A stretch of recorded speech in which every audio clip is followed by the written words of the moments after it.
ఈరోజు ఈ సిటీని చూస్తూ ఉన్నారు కదా. ఈ సిటీ ఆఫ్ డెస్టినీ అనేది రేపొద్దున ఆంధ్ర రాష్ట్ర డెస్టినీ అవుతుంది అనేది మాత్రం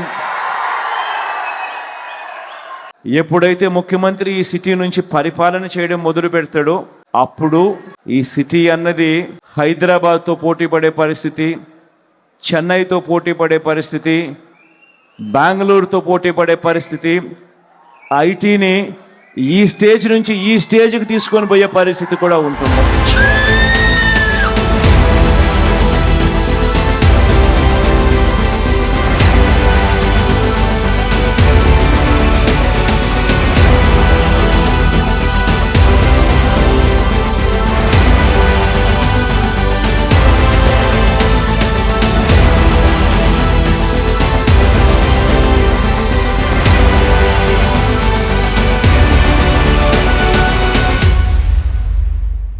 దొంగతనం చేస్తే దొంగ దొంగ అంటాం, బెదిరిస్తే హత్యలు చేస్తే దోపిడీ చేస్తే బందిపోట్లు అంటాం.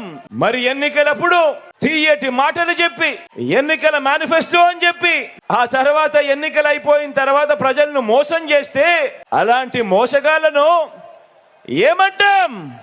420 బాగా చెప్పారు. 420 అనే అంటారు.